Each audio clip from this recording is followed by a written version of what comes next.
I'm going to drop some inside knowledge and tell you the urine tests get sent to a lab in Taiwan. The doctor who tests these is a paid doctor that's been working with one for years. Everyone knows one athletes are juiced.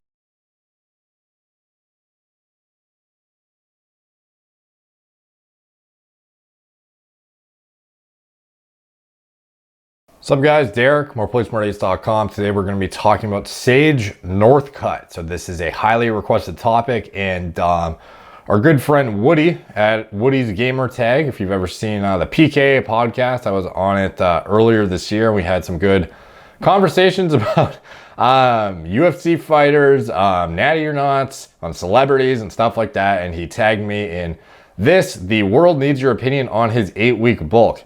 2 pictures. So these are the before and after. So this is August 23rd, 2020. And then this is October 11th, 2020. So going onto this guy's Instagram to find these exact pictures. Here is his Instagram page. This is the first image in question. Here he says, dropping down, getting leaner. And first comment, Dolph Lundgren has not aged at all. I see the resemblance. Shredimus Maximus. This guy is never out of shape. He's always fucking diced and he looks insane. Now moving forward to the after shot here. This is him supposedly 8 weeks into a bulk, heading out to wake surf today, October 11th. And first comment, USADA. And he looks bigger. Now, how much of this is just angles, lighting, pump, potentially Photoshop, etc.? I don't think this guy really... You'd be surprised, actually. I wouldn't be surprised if this guy photoshopped some images. Tons of guys in the fitness industry Photoshop their images. So to think that to think that Sage Northcutt is exempt from this and he has no insecurities about his physique whatsoever is unlikely. Everyone is fucking with their shit. So in the before and after, you have to keep in mind, I don't think he would have gone out of his way to not make this picture look good, but just the way he's standing, the way he's flexing, you have to understand that the difference between that and this picture, to be honest, it's not that much different, even though on the surface it appears it's way different. Like, to me, even going to the gym and getting a pump and taking a picture under good downlighting, or even doing a flex in a particular angle, it literally could look like I'm on a massive fucking steroid cycle, versus I can make it look like I don't even work out. If I don't have a pump and I'm outside, well, not that I don't work out, but that it is like, you'd be like, maybe this guy's plausibly natural, when I'm just standing out in natural, unflattering light, no pump whatsoever, standing with super bad posture, not trying to look jacked, not trying to like flex my delts in certain ways. You can see here he is clearly not really posing for the image that much, maybe to show off his vascularity in the shreds a little bit, because he says he's dropping down, getting leaner. As you can see, the ridiculous vascularity popping out and the ab cuts showing off for everyone to admire over. And then moving forward, here he is trying to look a bit more massive, and he is holding the guns out at the side, cocking his delts back a bit to get a bit more of a 3D pop. And the abs, they're not deeper. He's certainly not leaner. He's about the same body fat, it seems like, if not a little bit softer, just because he's probably not water depleted as much or dehydrated as much, because he is covered in sweat here, and here he is just standing outside, perhaps cold, as in didn't just exercise or something like that. But there's not a whole lot of difference that I'm really seeing here. But again, does that mean this guy is natural? That's what we're going to be digging into. So going back to this guy's page, like I said, he has a nuts physique, and historically he's always had a nuts physique. And as far as how his physique looks, you'll notice it varies. Okay, it's hard to say that anyone should be able to pick this up, but it's honestly, when you look at certain angles of certain pictures with this body composition, you'll note that it looks significantly different all the time, even though it's the same physique in almost every single photo. Here he is standing in the gym, flexing his abs. Here he is in the kitchen. Does this look like as impressive of an arm right here, eating this, whatever this is? Does this look like a guy who's cranked out of his mind, versus the next day, he takes this shot? Does that look like the same body composition to you? No, a lot of people would be like, dude, you fucking hopped on something, or wow, like you must be, 10 pounds heavier. And in reality, it's the same physique, dude. Here he is the other day, all the veins popping. He might be holding dumbbells here and it makes everything look more pronounced. But look at the difference when he's eating this, whatever the fuck it is. It doesn't look like the same thing. It doesn't even look like the same physique almost. To the untrained eye, you would think he could easily put a caption, lost 20 pounds of muscle, and a lot of people would believe him. And that's certainly not the case. Look at this guy's physique. He does not really fluctuate that much. Here's another unflattering angle of him in the forest or hiking up Santa Ynez, or however you pronounce it. And he looks shredded, but a lot skinnier here than he normally does. Is this just the angle or is he actually way smaller? Well, let's go back and look at some of the other shots. Here he's on the treadmill. Not looking as skinny as he was in the forest. Let's look at him here with this massive fucking baseball sitting in his arm. Does he look as small as he did in the forest? Not really. Here he is under downlighting. Looking fucking diced to the socks, dude. Does this look like the same it was in the forest? Nah, not really. Let's see some other angles here. Here is him in the after the gym, looking pumped up, looking sweaty and glistening. Does he look the same as he did in the forest? No, this is obviously significantly better. Here's a more natural angle of him standing there cooking, looking a bit skinnier. This is all angles, guys. This doesn't necessarily mean he doesn't use anything though, but I'm just trying to make quite clear that your physique can change pretty significantly just by the way you're standing. Now again, when you go back, he does actually look skinnier in some of these older shots than he does way ahead in the current day, but it was a more gradual progression than some sudden blow up as is being implied by this, like transformation. If you go like way back, like I said, you can find shots of him where he does in fact look skinnier than he does now, but this is like shit from years ago rather than in 8 weeks, all of a sudden he blew up. And then again, if you dig hard enough, you can find shots like this where the angle, he is holding his delt cocked back, the arm is at a good angle where it looks more 3D, and all of a sudden he looks like he's 205 pounds shredded again. So getting into this guy's genetics, this is him beside his brother and his sister. So obviously they have good genetics in the family.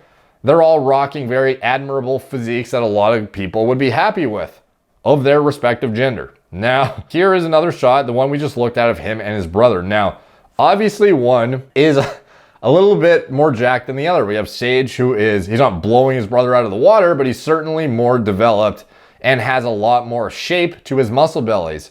First comment, little brother doesn't have to worry about USADA, which is funny. So anyways, looking at his brother's page now, how much different does this guy look than Sage?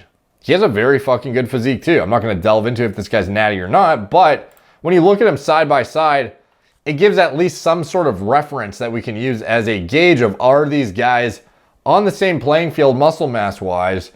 Who has the most incentive to get a performance enhancing advantage? Sage obviously being a competitive fighter, and this guy being, I don't know, maybe nothing. I'm not really sure. But at the end of the day, this guy's smaller than Sage is and presumably doesn't have the same incentive to take PEDs. And in the pictures, we see the reflection of their physiques compared side by side quite often. And in no image does this guy really blow Sage out of the water ever. It's always Sage doing it to him, except for this one recently. Actually, it was last year where Sage, again, unflattering angle, holding up a cup of water. You could argue it doesn't even look like he works out here. Again, angles. And then his brother looking like a saucy fiend right here. So again, you have to consider when you're lean, the angles, the lighting, the pump, the everything makes a massive fucking difference. Because here we are in Sage looking much more developed. Here we are in the Big Sky, Montana, actually looking somewhat similar. Again, depends on the angles like I mentioned. But at the end of the day, Sage is more jacked than his brother. Obviously, there's insane genetics run in this family. Sage is 24. So again, is this kid even reach his genetic potential like Sage probably has? That's up for speculation too, but I am just using this as a gauge to kind of get a reference point of what we're trying to look at here side by side. So again, looking at his statistics, he is 24 years old, 6 feet tall, and he competes at 155 pounds, guys. So keep in mind, Paulo Costa, he was his similar height, but he competes at, he drops down to 185 from like the 220s and then super compensates back up to like 215. So Sage, what's his actual walking around weight? He obviously doesn't actually weigh 155 walking around. When you go down though, you can see 2018, November 30th, he signed with one championship, and he basically did a fight at 170 pounds, or no, it was a welterweight debut actually, at 185 pounds, sorry. But previously, he was a 155-pound fighter, and he announced that he would be moving down 2 weight classes to compete at featherweight in one championship instead of competing at welterweight, because he quote-unquote learned his lesson about fighting a weight class too big, going back down to 155, and it'll be better for me, Northcutt said in an interview with MMA News. So if you look at his, historically, he's fought in the UFC several times, and then he ended up going over to one championship last year, and this is the brutal knockout that, reverberated throughout the UFC community and was pretty ruthless and kind of had everyone worried for this guy's future. But he is looking to jump back down to 155 because he feels, obviously, that it makes more sense for, his performance outcomes. It's going to be difficult for him to hang with the big boys when he is trying to compete at a weight that he is walking around at. And self-admittedly, he walks around actually around the welterweight mark. So here he is cutting down. This is what it looks like losing 4 pounds in the sauna. So this is way back in 2015. He's in the 180s.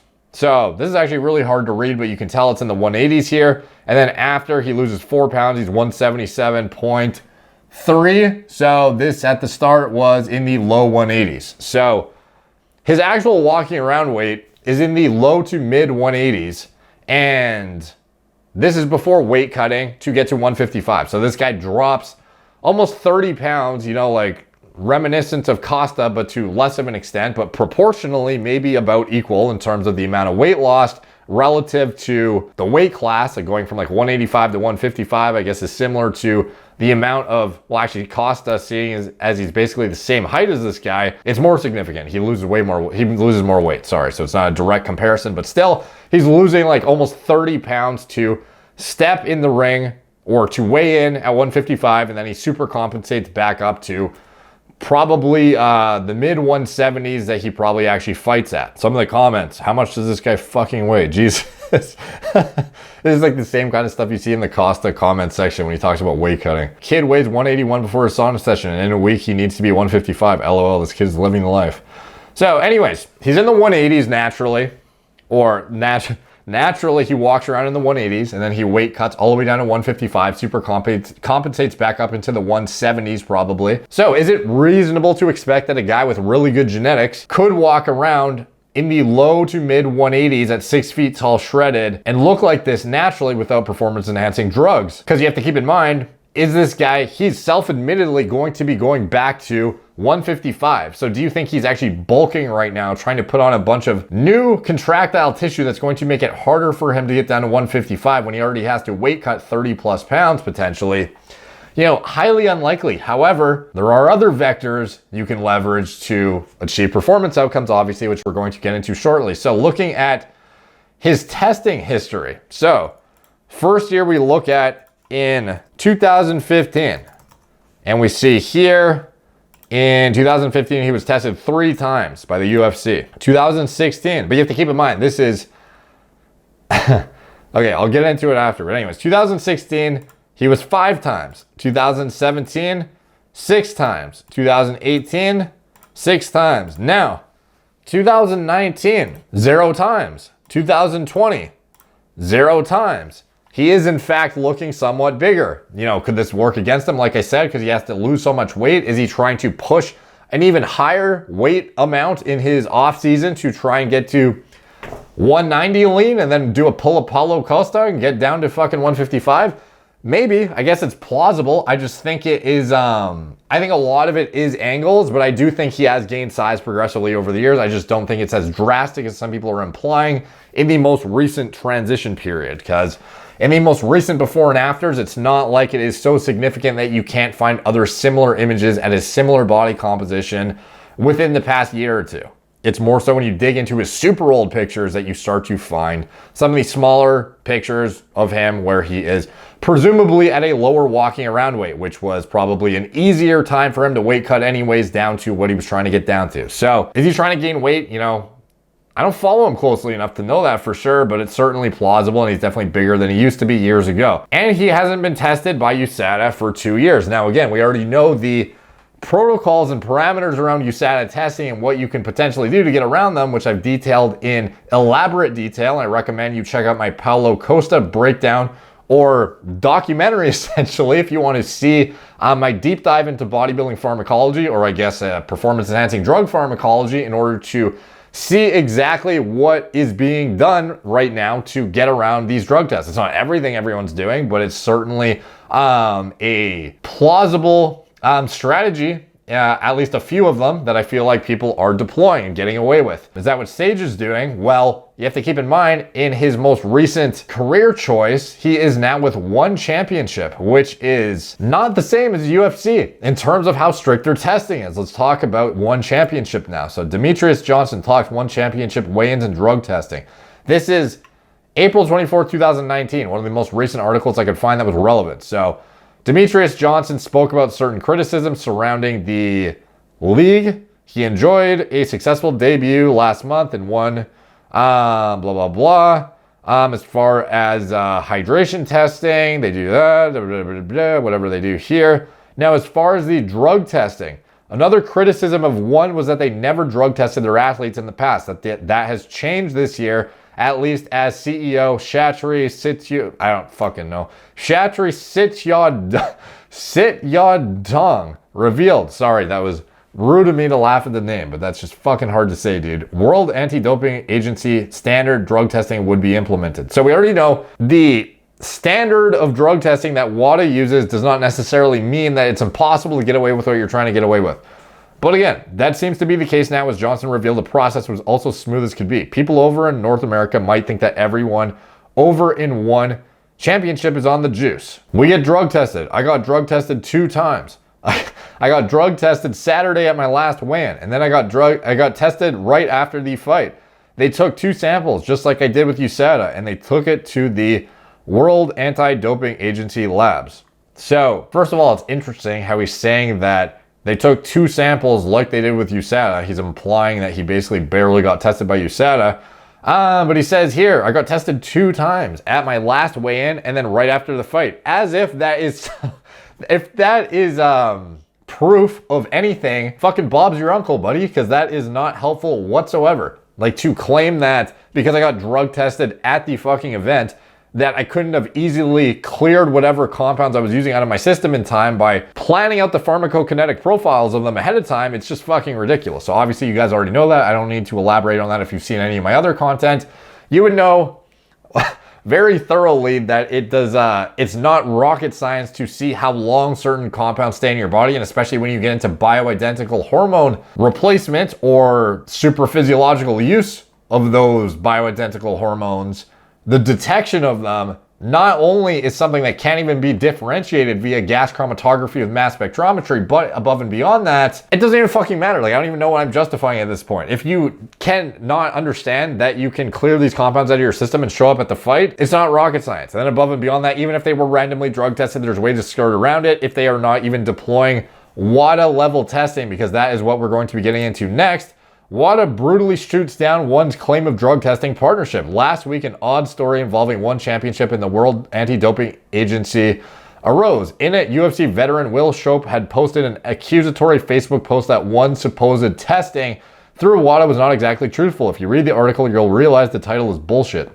Supposedly, they will be doing tests according to WADA standards. That doesn't mean WADA is the one doing them. It means their own officials will be doing the tests, just like 1 hires their own refs and judges for their shows. It's bullshit and biased. If 1 wants to ever get to the level of the UFC, they need a third party to sanction their tests and shows, but I doubt that will ever happen. 1 has an agenda, and as long as they are sanctioning themselves, they can favor gyms and fighters. I'm going to drop some inside knowledge and tell you the urine tests get sent to a lab in Taiwan. The doctor who tests these is a paid doctor that's been working with 1 for years. Everyone knows 1 athletes are juiced, but this style of testing will allow 1 to hide results of guys they don't want to be dirty and to throw guys that they don't care about that are dirty under the bus. You can't self-regulate privately and be non-biased, and if you do self-regulate, it has to be public, which it's not. Fuck 1 is what he says. So, and then there's this big back and forth about stuff about blah, blah, blah, blah. testing at WADA labs is not enough. Duran then pointed out that while one may conduct their testings based on WADA standards, WADA themselves could not guarantee it was WADA compliant. So basically, at the end of the day, they're trying to argue if it's as good as WADA or not as good as WADA. And it's like pretty clear that it's not. And even if it was, could you not get around it? I've already outlined in my Paulo Costa video and several of my other videos how you would get around the most strict version of the testing. So if you think that one is not providing loopholes for their athletes to relatively easily get around, you are being very narrow-minded in my opinion. So as far as what he may be using, I think it's safe to say that he would be an idiot to not be using something. So I think it's more likely than not that yes, he is probably using some sort of performance-enhancing drugs. What is he using though? Well, I would probably not look to something that has a potent substrate for aromatase or drives a lot of significant volume. Like I said, if you're trying to get to a 155 weight cutoff and you are otherwise walking around in the mid 185s with abs or the high 185s, you're going to be looking at a situation like Paulo Costa where you have to do a very aggressive cut, which obviously he's accustomed to, I guess, because he's done it before many times where he's been in the low 180s and shredded down to 155. But again, you wouldn't be choosing anabolic agents that drive the hypertrophy vector too significantly because it's going to be counterproductive to your weight cutting process. So personally, I think he is probably looking for something that is more skewed in the direction of the enhancement of high levels of force production with a relative lack of increase in body weight. So basically just super clean, dry gains. And this is reinforced by the way his body composition looks all the time. He's never, carrying a significant amount of intracellular fluid. It looks like he is always very, his body composition is always very lean, tight, dry. And I just don't think he's running compounds like nandrolones and things of that nature. I think he is probably leveraging things that, like I said, are more targeted towards favoring the increase in his strength as opposed to driving high levels of volume. So this would be things looking at the DHT derivatives notably, as well as potentially bioidentical testosterone in certain dosages to at least get away with the cutoff you can get before you have to succumb to the limitations of a testosterone to epi-testosterone ratio test. So again, testosterone is going to drive this hypertrophy vector pretty significantly. So I wouldn't assert that he's using a high crazy dose or anything like that. And I wouldn't be surprised if he's using some sort of compound to push the psychoactive vector of anabolic androgenic effects to a more significant extent than the traditional protein expression you would seek from a anabolic like nandrolone or something of that nature. So when we talk about the psychoactive effects, like I mentioned, we don't want to drive up body weight too much. So we're looking for something that is focused on increasing training. His stronger training through the psychoactive component of some of these agents is something that can be achieved by compounds that are skewed towards enhancing sympathetic drive in the brain. So this is something that's going to increase his strength and indirectly increase muscle size, but it's going to be, in general, much less significant in the muscle size aspect than common anabolics used by bodybuilders to achieve hypertrophy in their off seasons, etc. It's going to be things like Anavar potentially, things like Halo pre-show or pre-event, I should say. It's going to be things like even fucking check drops maybe. We don't really know exactly what his strategy is in terms of how aggressive he wants to try and be before a event, but this is obviously going to impact your choice as well as concurrently deploying compounds that stimulate erythropoietin, which will enhance aerobic performance, which is obviously one of the main vectors you would want to try and max out as well. This isn't just an anabolic androgenic process you're trying to drive through muscle growth or the recruitment of motor neurons or anything like that. Rather, this is something that you can also use to enhance your endurance in the ring through the increase in your hematology profile. So this is where the choice would be made about compounds that can be cleared out of your system quick enough to still leverage the performance enhancing benefit of it during your training and or potentially even before the event, depending on how strict the metabolite cutoffs are for their gas chromatography, the mass spectrometry metabolite test that they're doing. Presumably, if they're following USADA guidelines, you're going to have a very minimal window, assuming you're getting tested before the event, the day before or whatever it is.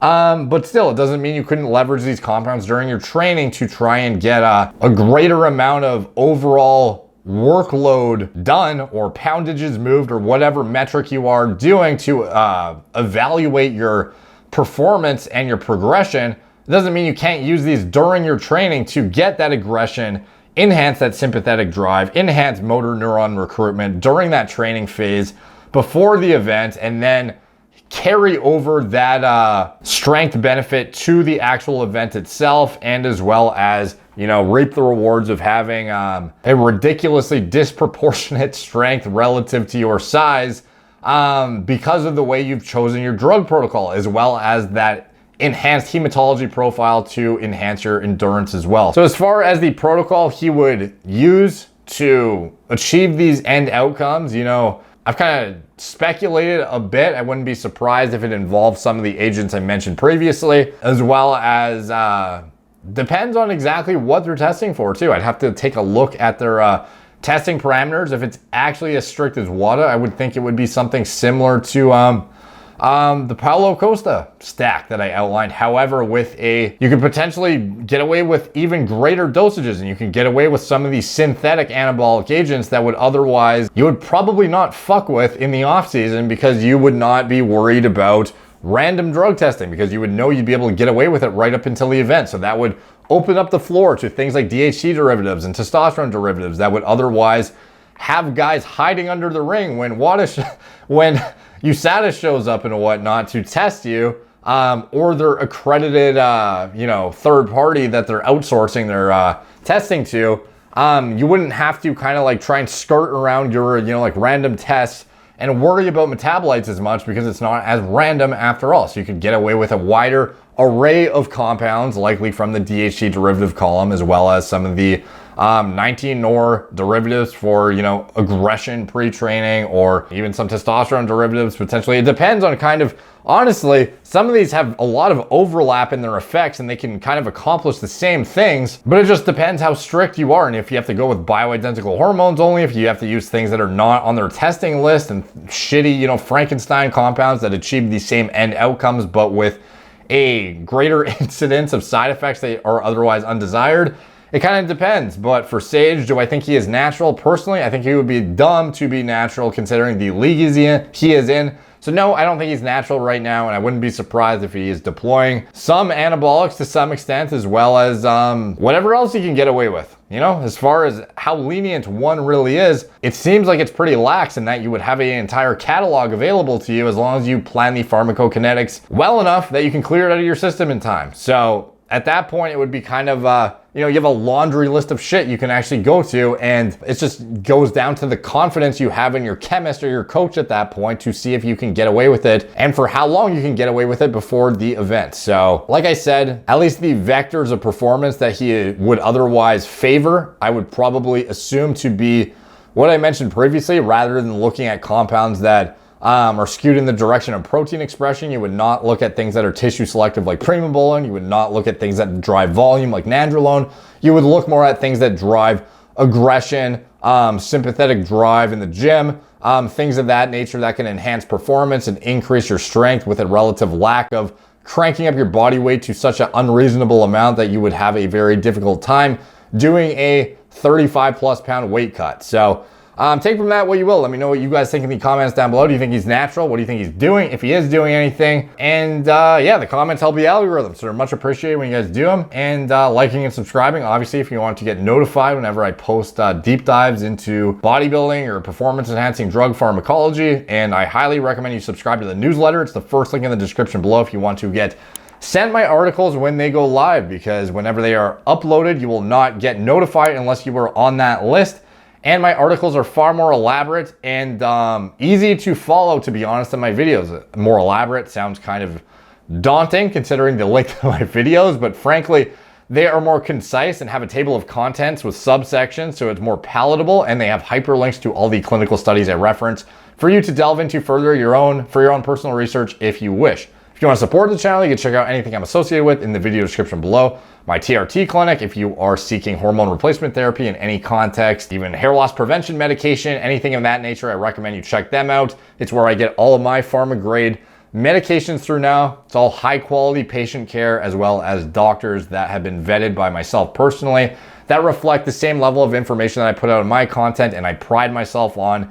And it's all telemedicine from the comfort of your own home. So you don't have to actually leave the house to do anything. You get your blood work assessed over Skype, FaceTime, Zoom, whatever's convenient for you. And then you get connected with our doctors who will make a personalized protocol for you and ship your meds right to your door if warranted. Obviously not everyone needs medication, but this is a way to get your health checked to see if anything would warrant intervention or optimization or just replenishment if you're otherwise deficient. So check that out if that interests you. And if you want to support Gorilla Mind, Gorilla Mode, my turnkey nootropic formulas, as well as my pre-workouts, these I designed from scratch myself. And I encourage you to pull out your current pre, compare the label to Gorilla Mode Classic, the hybrid formula. This is the most comprehensive pre-workout on the market that hits all angles. It has a stacked NO precursor component with 9 grams of L-citrulline. We have the agmatine sulfate in there.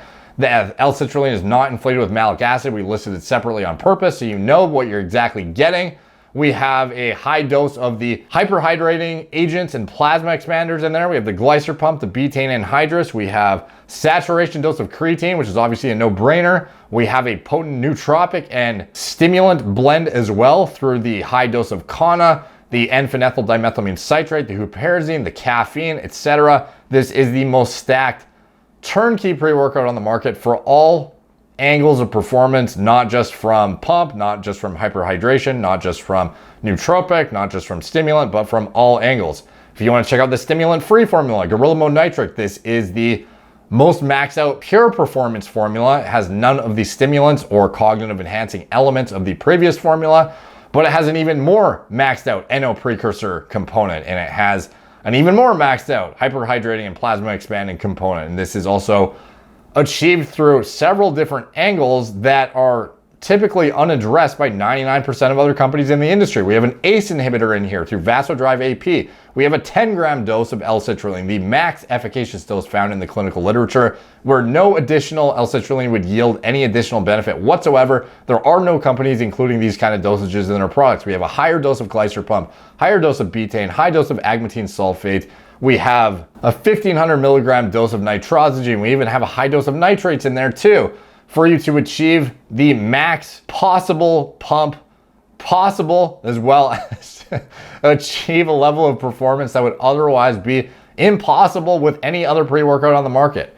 As far as Gorilla Mode Stim, this is the cost-effective Stim Junkie pre-workout. It has the cognitive enhancing element of Gorilla Mode, but with none of the pump products. And it is at a much cheaper price point because of that. So it appeals to those who just want pure mental performance in the gym or in the workplace or whatever it is that you may feel it is applicable for, because it is, after all, an overall energy formula, not just a pre-workout. So you can use this essentially anywhere you need a major mental boost. And it has double the dose of L-tyrosine, double the dose of Kana, increased dose of N-phenethyl dimethylamine citrate, increased dose of caffeine. It's basically the Stim Junkie version of Gorilla Mode, but with none of the pump products and at a much more cost-effective price point for those who want just pure stims and nootropics, or for those who just want, to be to get a cheaper pre that is just purely focused on the mental aspect. So if you want to check those out, and also subscribe to the podcast, it is the audio version of this. So obviously listening on video can run through your data pretty heavily. So if you're at the gym, if you're in the car, whatever, having the podcast available is definitely a good way to consume the content and more plates, more dates. So check that out. Subscribe to that if you're interested. Drop a 5-star rating. Thank you guys for watching. Talk to you soon.